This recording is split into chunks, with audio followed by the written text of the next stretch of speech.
निलेश घायवळ प्रकरणात कोणाचीही गय केली जाणार नाही, चर्चेत मुख्यमंत्र्यांनी सक्त ताकीद दिल्याची अजित पवारांची माहिती।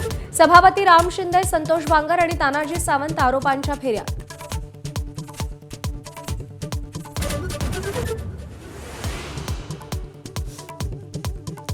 ठाण्यामध्ये आज ठाकरेंच्या शिवसेनेचे राजन विचारे आणि मनसे नेते अविनाश जाधवांची एकत्रित पत्रकार परिषद। ठाण्याच्या विविध प्रश्नांवरती बोलण्याची शक्यता। सेना मनसे युतीचा नारळ ठाण्यातून फुटणार का याची चर्चा।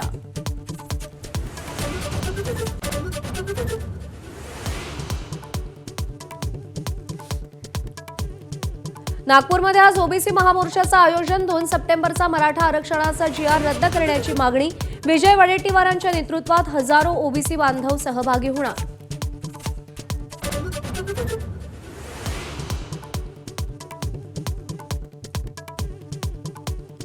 ओबीसी महामोर्चा आधीच 2 बड्या ओबीसी नेत्यांमध्ये आरोप प्रत्यारोप। वडेट्टीवार ओबीसी समाजाची दिशाभूल करत असल्याचा आरोप। राष्ट्रीय ओबीसी महासंघ आजच्या मोर्चात सहभागी होणार नाही।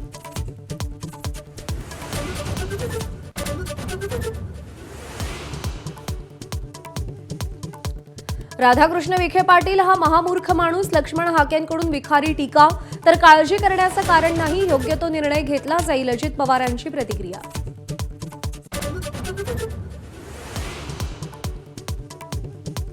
मराठा आंदोलक मनोज जरांगे आणि मंत्री राधाकृष्ण विखे पाटलांमध्ये जवळपास तासभर चर्चा। विखेंमध्ये 100% प्रामाणिकपणा दिसतो, जरांगेंची प्रतिक्रिया।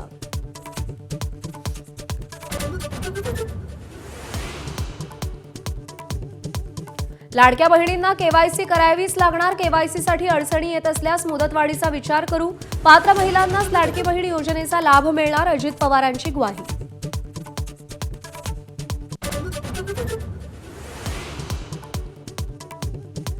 नाशिकमध्ये भाजपात प्रवेश केलेल्या मामा राजवाडेंना अखेर अटक। मुख्यमंत्र्यांच्या नाशिक दौऱ्याआधी भाजप नेता गोळीबार प्रकरणी अटकेत, चर्चांना उधाण।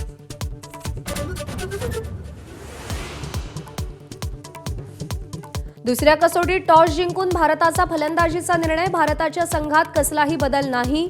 भारताच्या आतापर्यंत बिनबाद 58 धावा।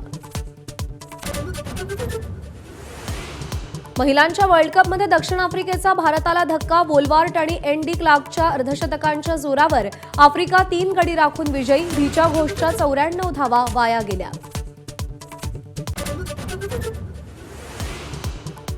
शांततेसाठीच्या नोबेल पुरस्काराची आज घोषणा होणार। 7 युद्ध थांबवल्याची शेखी मिरवणाऱ्या डोनाल्ड ट्रम्प यांना पुरस्कार मिळतो का याची जगभरात उत्कंठा। इस्रायल, पाकिस्तान, कंबोडियाच्या राष्ट्रप्रमुखांनी शिफारस केली।